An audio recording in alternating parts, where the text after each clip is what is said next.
Itu ya, itu soal rumah ya yang direbut jadi tempat ibadah ya. Iya. Jadi rumah itu adalah rumah Amin Wijaya. Kemudian diwariskan buat anak-anaknya. Tapi ibu itu di akhir hidupnya atau katakanlah usia-usia harus dibawa pengampuan, dia dikuasai oleh asistennya Epa Cukandau. Epa Cukandau mengalihkan semua aset-aset atas nama ibu itu jadi atas nama dia. Nah, termasuk rumah di Jelambar, termasuk di rumah di Kalimantan, termasuk di Sumatera Selatan. Nah tadi ketika saya mengajukan surat itu dari Menteri yang menyatakan tidak terdaftar itu yayasannya, surat keputusan dari Menteri ada dua itu.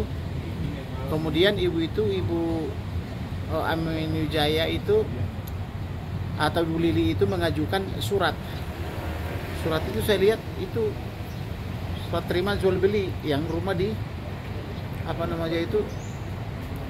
tempat asistennya itu. Nah, lalu saya minta kepada hakim bagaimana ini baru dikasih tunjuk hari ini, baru dapat hari ini, sementara kan kita replik gitu loh, bagaimana. Nah oleh karena itu jaksa sepakat dan saya juga sepakat hari kedua dikasihlah kesempatan 2 hari lagi untuk mengajukan replik gitu loh, atau nota pembelaan tambahan gitu loh, karena dia baru menunjukkan itu, baru dikasih tahu, saya baru menemukan gitu loh. Nah ternyata karena dikasih hakim 2 hari lagi, itu orang teriak-teriak nggak tahu kepentingannya apa. Jadi saya bilang, kamu teriak ngapain? Kamu kepentingannya apa? Saya bilang gitu. Jadi dia tidak bisa jelaskan kepentingannya dan dia diam aja gitu loh. Jadi artinya orang itu tidak menghargai persidangan, tapi apa yang diputuskan majelis hakim beserta jaksa termasuk saya itu dikatakan saya siap mati, saya siap inilah gitu loh. Pokoknya macam-macam lah tindakannya di situ. Maka saya ancam dengan keras, kamu siap mati mau ngapain? Kamu mau ngapain dengan pengadilan ini? Dia bilang gitu. Tapi cuma ngomong doang gitu loh, tapi bikin rame gitu. Ada pertanyaan kira-kira? Jadi tadi agenda tadi bukan putusan ya Bang, artinya Bang? Agendanya adalah pemberian kesempatan sekali lagi mengajukan replik tambahan. Replik tambahan. Karena kita punya bukti baru dikasih tadi. Nah bukti itu besok langsung pagi-pagi saya fotokopi, kemudian bawa kantor pos, ditempel meterai, dan disegel dan di tanda tangan gitu loh. Kemudian kita ajukan menjadi bukti tambahan gitu loh, karena berdasarkan bukti dari menteri dan dari temuan itu hartanya ibu itu semua dikuras sama asistennya itu namanya Epa Cukandau. Nah Epa Cukandau itulah yang membuat surat pelimpahan apartemen, pelimpahan pihak rumah itu menjadi vihara. Itu kan vihara itu tadi rumah, tapi Epa Cukandau itu otak di belakang ini. Maka menurut saya karena dia usia 80, dia tidak akan meninggal sampai dia mengakui itu. Epa Cukandau itu juga tidak dijadikan jadi saksi oleh jaksa, alasannya udah tua. Sementara Epa Cukandau itu saya ke rumahnya masih pergi lari-lari. Itulah kondisinya, dia lari-lari pagi, pergi dengan teman-temannya siang gitu loh. Jadi hartanya ibu Amin Wijaya diatasnamakan semua atas nama asistennya itu. Sementara dokter ahli kan Epa Cukandau.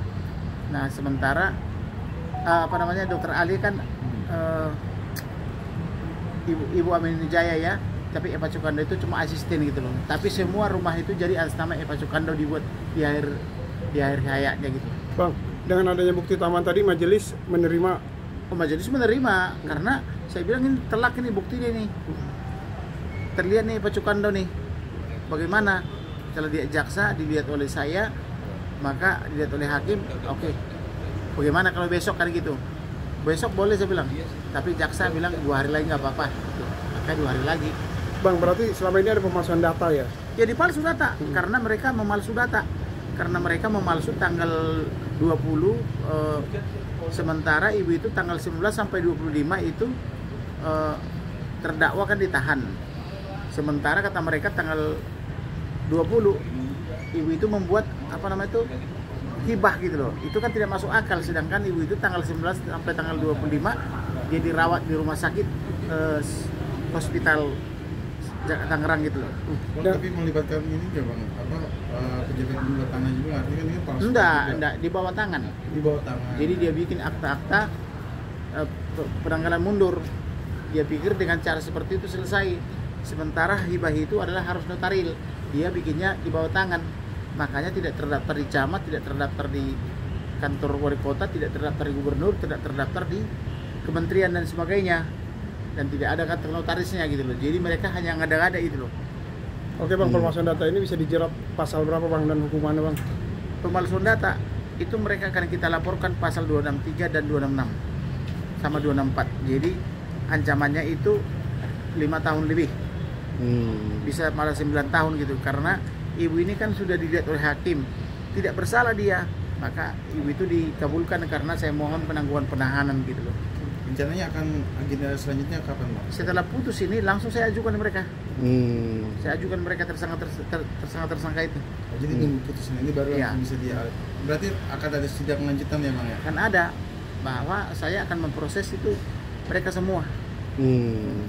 Oh berarti besok. Harapannya ya terakhir. Terakhir harapannya bang. Satu lagi itu siapa namanya itu yang perempuan itu juga diambil mobil, diatasnamakan mobil itu jadi atas nama pribadi.